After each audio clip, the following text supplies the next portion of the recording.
Hey, hey, hey, hey. How y'all doing today? Happy Friday. Yep, I am back at home. I'm trying my best not to look in this viewing screen, y'all. But it's hard, so I'm gonna have to do it anyway. Yep. I'm back at home, resting. My body is extremely sore. Yep. I was administered some medication that I was not informed that it caused severe cramping, y'all. I was being treated for a blood clot and they gave me blood thinners. I think they said some kind of Lasix. I got the name of it in there, but I think the first dose, my ankles started cramping, and I thought it was, I thought it was a normal thing, because I normally get cramps in my ankles, and then the second dose, my toes started cramping. I still didn't link it to the medication, but I think about the third dose they mixed it. I end up getting a pain shot first. They gave me a shot of fentanyl, and the fentanyl basically hadn't made it through my body yet, because I normally don't get no type of reaction with that. It's kind of like heat you up for about 5 minutes, and then the sensation goes away, and then you good. Okay, you get sleepy or something. But this time, I got the fentanyl, and then I got the shot of the blood thinner.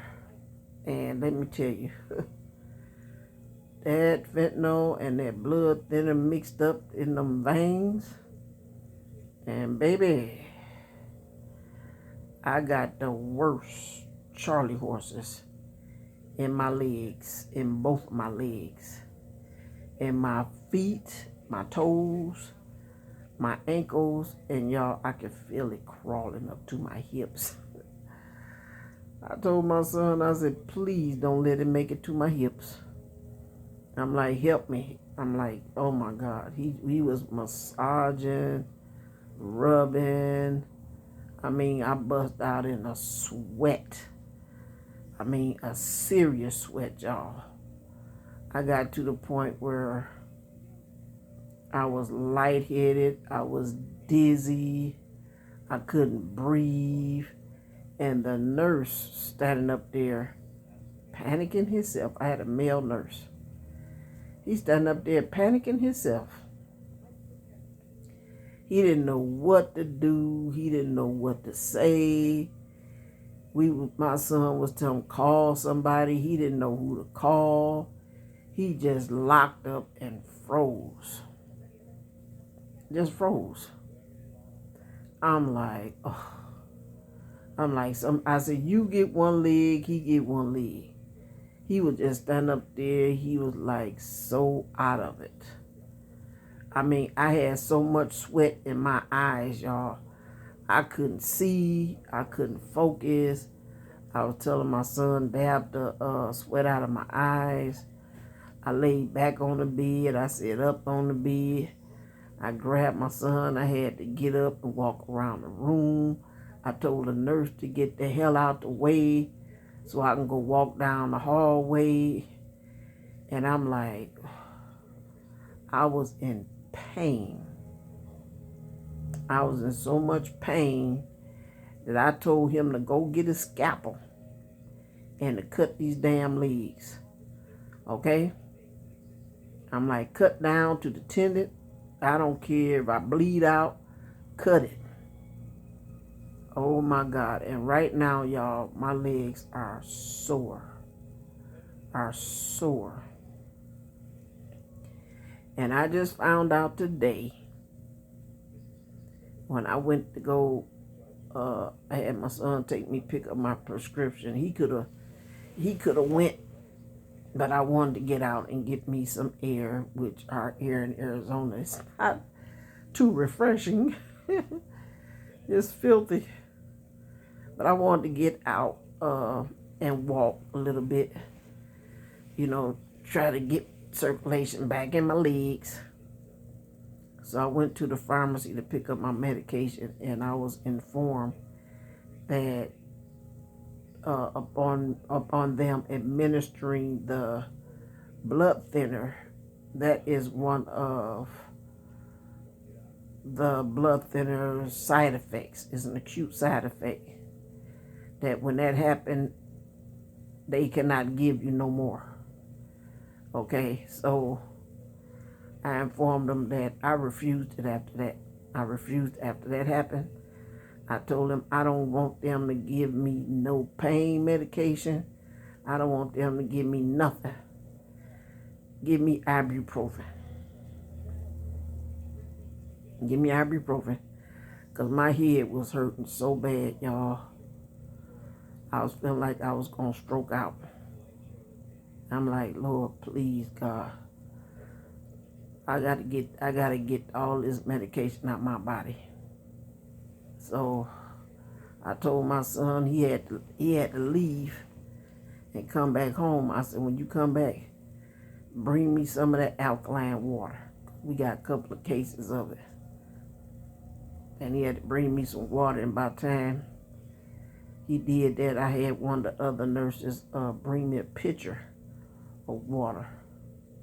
And I started drinking water, flushing that medication out my system. And I told them I don't want them to give me nothing else. Because if you have a nurse that's standing up there looking at you,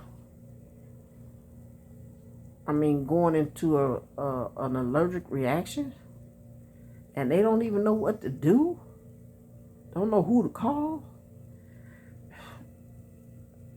I told y'all, don't be putting your trust in them hospitals. Nope. And I had to tell the nurse, she was getting ready to take my blood pressure. And she put the blood pressure cup on the same arm that I had the IV needle in. And I told her, I said, you can't put that on that arm because you're going to blow my IV. And she was like, well, I ain't never heard of that before. I said, you should have heard of that when you got your training. Okay? Because when I was trained as an RN, that's the first thing they told us.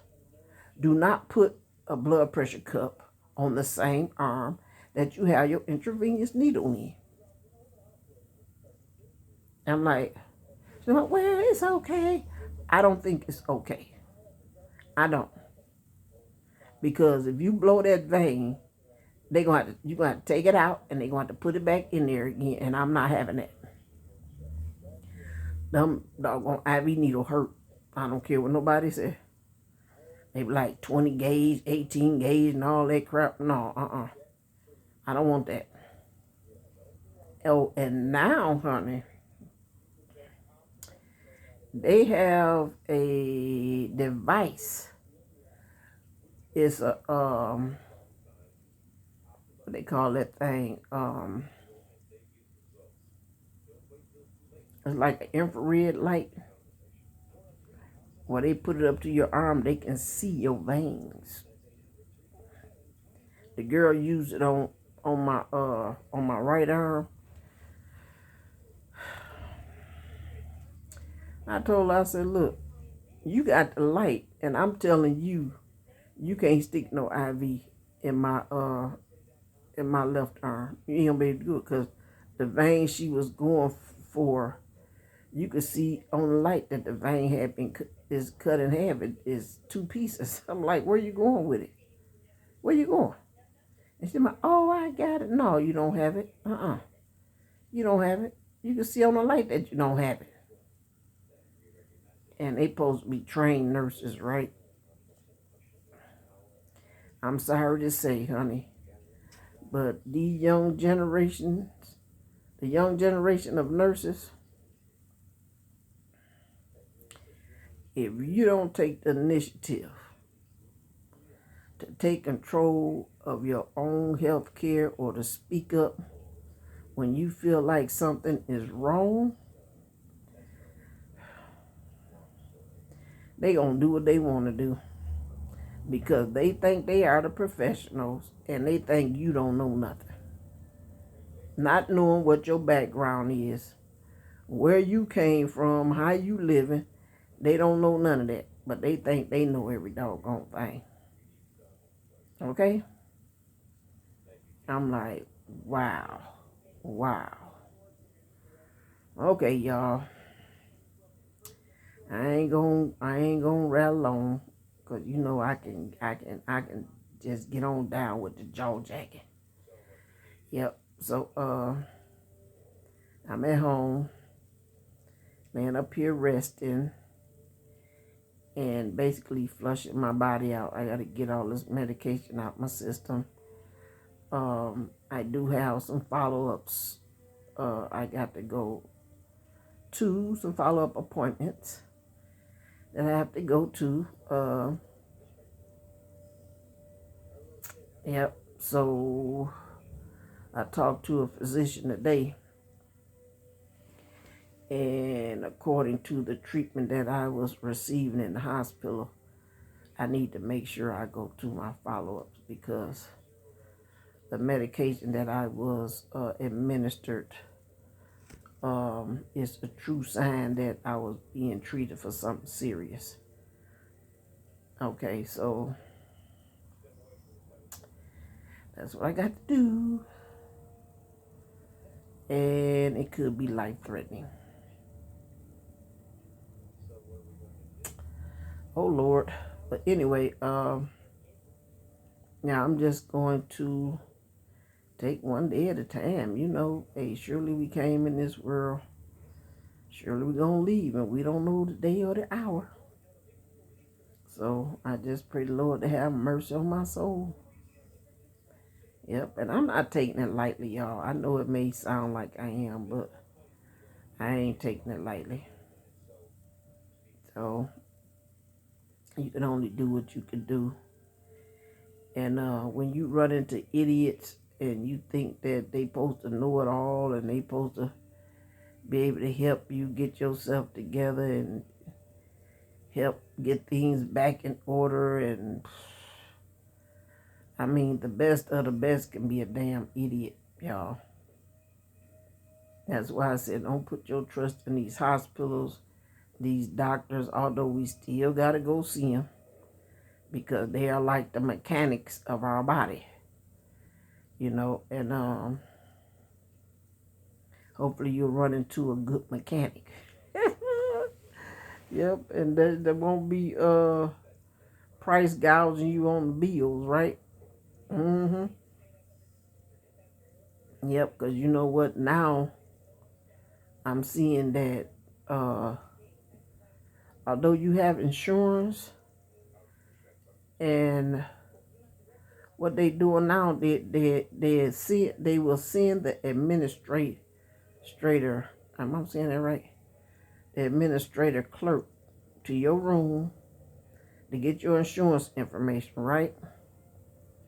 And then a couple days later, they come back again and they tell you what your deductible is and what you got to pay out of pocket for being up in there. And then they have the nerve to ask you for a payment. Mm-hmm. A payment or either pay the full balance. I told that girl, I said, wait a minute. I said, I don't mean this towards you because you just doing your job. I said, but basically, I said, this is really being, I ain't gonna say what I said, okay? But I told her, I said, who do you know when they in a serious crisis? Who do you know grab their purse? Who do you know grab a credit card? Who do you know grab a checkbook? When they sick, had to be transported through an ambulance. Who do you know grab their purse? I said, my purse ain't here. My credit cards ain't here. My checkbook ain't here. Who do you know do that? I'm like, come on. I said, I said, do y'all have like team meetings or where you can come together and share with your supervisors what you experience with the patients? I said, do y'all have a chance to, interact and let them know what you're experiencing? She said, yeah, we do. I said, well, next time y'all have them type of meetings, I said, you need to bring up that one of your patients said, don't bring your ass to my room, and excuse my French, asking me for no doggone money. Okay? I said, this should be done upon when the patient is being discharged, or after the patient make it home, then you can give them a nice little phone call. Or why don't you just drop the bill in the mail? Okay? But don't bring your in the room when somebody is sick, they on strong medication, and you expect to get a straight answer saying, do you have a credit card? Really? Y'all, as always, I feel some kind of way about that. I really do. I'm in here sick trying to figure out what's going on with me, and you gonna come in here and ask me for a credit card? Girl, I'll cut you with the credit card. You better get out of here. You better get your behind out of here. And I ain't say behind. So I tell you that healthcare is a mess. It ain't nothing about caring for you. Y'all, come on, y'all. Let's not get sick. Let's not get sick. Do the best you can to stay up on your health. Because, y'all, I ain't lying. I mean, this came to me as a surprise. I was totally knocked off guard. Yes, totally knocked off guard. And I don't care for no doctors. I don't care to be sitting up in no clinics. I don't care for none of that. So maybe that's why it caught me off guard. But I'm going to go to my follow-ups and I'm going to get myself checked out, and hopefully it's nothing but maybe gas or stress or something like that, heartburn, something like that. But yeah, I just wanted to check in and let you guys know it's getting dark in here. To let you guys know that I am back at home, and I'm feeling better than what I was. But yes, I'm still having a little chest pain. But I'm more concerned about my legs now. Okay. I am more concerned about my legs because I don't know what is the damage. I don't know the extent of the damage that them Charlie horse or Cramps or whatever you want to call it did. Y'all, I'm scared to wiggle my feet in the bed. Damn. I'm like, my comforter that I have on my bed is not heavy, but like, you know how you get to that stretch? I'm scared to stretch my legs. I'm scared to move them, and because honey, it hurts. I mean, that pain is. I'm not cramping. I'm just sore, and so and I don't want to. I need to go soak in some Epsom salt, but I'm scared I can't get up out the bathtub. I did take a shower, but I'm still scared I can't get up out the bathtub, y'all. So that's what I'm dealing with right now. So I'm off of work for a couple of days. I'm just going to try to take it easy, and then I'm going to force myself to walk, okay? Because like I said, we went walking around Target for a little bit, and y'all, when I got home, I got this real bad, it got bad. It got really bad, so I'm laying in the bed now. I ate my dinner. My son fixed tacos, and it was pretty good. And so I'm laying in bed now, so this is where I'm going to be. So y'all, I'm going to get off of here because it's starting to get dark in this room. And I love y'all to the moon and back. Don't forget the thumbs up. Thumbs up and subscribe. You better subscribe. I'm watching you. I love you to the moon and back. Keep me in your prayers. I have a friend that just had surgery. You know, just pray for her. You ain't got to know her name, but just pray her healing in the Lord. Okay? And I'll talk to you in another video soon. Love you.